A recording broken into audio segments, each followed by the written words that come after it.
have the luxury of playing video games, downloading a book, or pulling up a YouTube video about how strange history can be. You should probably do more of that last one.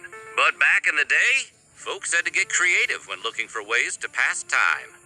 And I mean, alarmingly creative. Today, we're going to tell you about some extreme hobbies from the past that sound made up, but totally aren't. But before we get started, why not subscribe to the Weird History channel and leave a comment letting us know what other historical pastimes you would like to hear about. Okay, get ready to dust off that Pog collection, because it's time for some weird history. Humanity's obsession with the macabre did not begin with 80s slasher films or classic Hollywood monster pictures. It turns out people have always enjoyed gruesome get-togethers, and few are more ghoulish than mummy unwrapping parties. While the word mummy is classically associated with ancient Egypt, we're actually looking quite a bit further ahead on the calendar to 19th century Victorian England, where the richest, most influential weirdos would buy up all the mummies they could get their hands on. Important members of high society would be invited to view these cadavers, ironically, in the middle of the living room, being unwrapped and often degraded in front of a light audience, like a burlesque show for dusty skeletons. You had to possess a bit of showmanship to host one of these eloquently eerie soirees, like famous surgeon Thomas Pettigrew, who was renowned for being one of the best mummy undressers in the business. That is, before criticism caused the parties to fall out of fashion. Normally, the morgue is reserved for people with temperatures well below 98.6 degrees. But 19th century Paris was able to turn, "Hey kid, you want to see a dead body?" into a booming business model. In 1886, a newspaper article reported on a 4-year-old girl who died from only a bruise on her hand. Morbidly curious members of the public flocked to the morgue to get a look at the poor deceased soul on display. That frenzy is believed to have shifted the morgue business from a way to identify the remains of loved ones into an exciting pastime for French citizens and British visitors alike. By the end of the 19th century, the morgue was considered a must-see destination in France. Bodies were displayed in morgue windows for all to see, sometimes for several days at a time. Obviously, this practice has since fallen out of fashion, but it paved the way for modern-day mannequins. Just kidding. Or am I? These days, a Civil War picnic is where you and the rest of your 5th grade history class go to watch a bunch of part-time actors pretend to shoot each other in period-accurate clothing. But back during the Battle of Bull Run, the first land battle of the American Civil War, many were able to witness the real thing while enjoying a light snack. Many people went out and set up picnics near the battlefield to witness the combat firsthand, convinced that the Union forces would rapidly claim victory. Nobody quite knows why anyone thought it would be a good idea to enjoy a basket of finger food while their friends and neighbors shot cannons at each other. But suffice it to say, their decision to treat the conflict like a croquet match was swiftly regretted once the actual fighting got underway. Reports of spectators rushing to escape have been described as utter chaos. Roads were clogged with broken-down carriages trying to get away from the action, in what became known as the Great Skedaddle.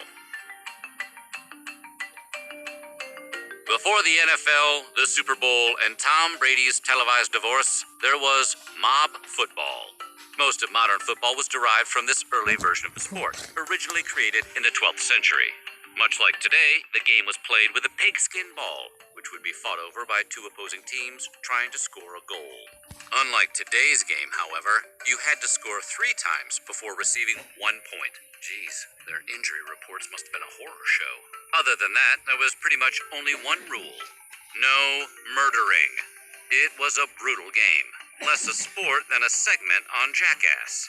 But its popularity can't be denied, as it stands the test of time over 900 years later.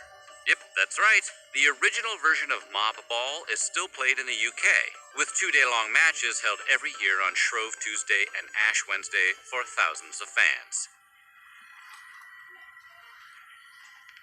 Around the 17th century, the hottest accessory wasn't jewelry or fancy clothes. It was a literal flaming barrel of tar you would carry down the street.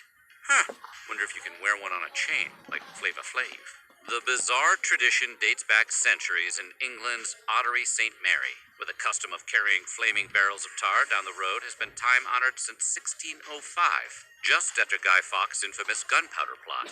The tar barrels are meant to symbolize the 36 barrels of gunpowder used by Fawkes in his attempt to blast Parliament sky high, like a gender reveal party. Originally, the barrels were rolled down the street. Today, the barrels are carried down the streets on the backs of giddy participants. The first Cotswold Olympic shin-kicking event was held in 1612 near Chipping Campden. For many in the English countryside, the hobby is still going strong over 400 years later. The game is an offshoot of what is called Cotswold wrestling, with the aim being to trip an opponent by hooking their legs. It has since evolved to include players kicking shins, hitting, and tussling until the opponent is down on the ground. Basically, it's the pastime of little brothers and retired shuffleboard players drunk on Irish coffee. Famed lawyer Robert Dover is believed to be the father of Olympic shin kicking. The event went on for nearly 200 years straight before being suspended in 1642 during the English Civil War. But shin kicking was revised in 1965 and has gained amazing traction ever since, with thousands of participants joining in year after year. Back in 1951, the detonation of an atomic warhead above the Nevada deserts gave birth to a fad known as atomic tourism. Like today, Las Vegas was no stranger to capitalizing on profit when opportunity arose. So the powers that be wasted no time on branding Vegas as the country's atomic tourist capital. Throughout the strip, the night Ouster tried to knock them into the water. An oarsman? No motorboats or airboats. Are we sure it's not supposed to be less boring? Predominant matches were held along the Saône River in Lyon, where it is rumored that Queen Elizabeth I even watched one of the tournaments. The hobby is still practiced today in France and remains quite popular. You can visit the country in August during the Saint Louis Festival to watch teams joust each other to the soundtrack of medieval songs, just as their ancestors intended. So what do you think? Which crazy old hobby would you like to try? Let us know in the comments below, and while you're at it, check out some of these other videos from our weird history.